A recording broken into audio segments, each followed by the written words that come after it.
Thank you for starting your day with us. Now, after days of political bickering, the leaders of France and Italy will come face to face in Paris today. And the migrant crisis in Europe is expected to be top of the agenda. More specifically, 629 migrants at the heart of the row between the two countries. Rescued from the Mediterranean last weekend, they're heading for Spain after Italy closed its ports to all but Italian-flagged vessels. Now, they've been at sea for almost a full week now. And after some stormy weather, they're now on the last leg of their journey. 3 boats carrying the group to safety are currently sailing past the northern coast of Sardinia. They're expected to arrive at the Spanish city of Valencia on Sunday. Our correspondent Annelise Borges is the only broadcast journalist traveling aboard the Aquarius, and she's been with the migrants on board that ship, and she's joining us live now. Annelise, you've been there since the beginning. What is the latest that you know so far? Well, Tessa, we have extremely sad news to report today. We have obtained confirmation from Doctors Without Borders aboard Aquarius that 2 people have drowned during that dramatic rescue last Saturday. Over the last few days, people have been coming forward with reports of missing family members. And after interviews with several different groups of people, MSF was able to put the picture together and to confirm that 2 people have died during that dramatic rescue. And as someone who was aboard those fast boats that approached the people in stress, I can tell you, Tessa, it is quite remarkable. No more casualties have been reported. That operation lasted 5 hours. 219 people were actually able to be retrieved from the moments that the operation itself was absolutely dramatic. 14 people, in the space of a few minutes, 40 people fell in the water with no life vests and not knowing how to swim. And so it just goes to show how difficult things have been for these people. Things happened like that for them and are still very difficult for them a week after that dramatic night. Yeah, and at least unimaginable conditions indeed. And you've been speaking to a lot of the people on board. You've been listening to their stories. What have been the most striking things that they've been telling you? Well, I think the most humbling thing about this whole experience is just to witness how resilient these people are, despite spending hours at sea without knowing what was happening to them, what was going to happen to them, and then going through that dramatic rescue. These people are still relatively calm. They are saying that they are looking forward, of course, to reaching shore, to reaching land. But right now, I think that medics are the ones that are the most anxious about reaching Spain, because of course they understand how difficult the last few days have been for these people, and they understand how dangerous this long trip can be for the migrants.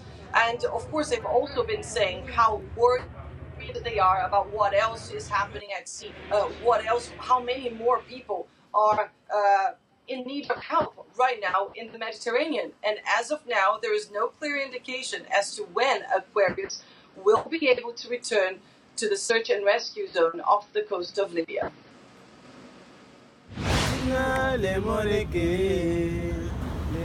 The days aboard Aquarius have meant different things for different people. For those rescued at sea, they represent a second chance to go to school, to find a job, to raise a family, to start anew. For those bearing witness, the days at sea were an unbearable reminder of why they set out to do this in the first place. This is my home, and this is happening in my backyard. Ça te fait quoi? It hurts to see that there'll always be men taking advantage of other men. We forget the humanity in all this. We think about money, about futile things, and we don't think about life. Since it started conducting search and rescue operations in the Mediterranean Sea in 2016, Aquarius has assisted nearly 30,000 people. Now the mission is at risk. Questions remain as to whether NGOs will be able to continue assisting those who risk crossing the world's deadliest migration route. Obviously, our intention is to be able to return operational as a search and rescue vessel in the area of the coast of Libya as soon as possible. In this moment, it's difficult to foresee how long this will take. As Aquarius continues its journey towards the Spanish port of Valencia, both those who needed a helping hand and those who were there to land one have more questions than answers about their future. For now, they are living day by day with the certainty that their lives were forever altered by this encounter. And so everyone on board Aquarius will have to be a little bit more patient, Tessa, because we still have quite a few hours to go. Our estimated time of arrival in the Spanish port town of Valencia is Sunday morning. All right, thank you for that report. Annelise Borges live on board the Aquarius. Well, the fate of those on board has sent Europe into a state of diplomatic and political confusion. Although Italy has been criticized by many, others are calling for its voice to be heard. And for more on this, the Daily Beast World News editor Christopher Dickey joins us live now from Paris. Christopher, just how deep are the divisions within the EU? Well, they're very deep. They're not only deep among the different countries, they're even deep within countries. There's a huge crisis brewing inside Germany, which is the key player in all this. Between Angela Merkel and Horst Seehofer, her interior minister, who wants much stricter regulations at German borders than she has been willing to give him. So it's an extremely difficult situation. You've got Italy and France divided.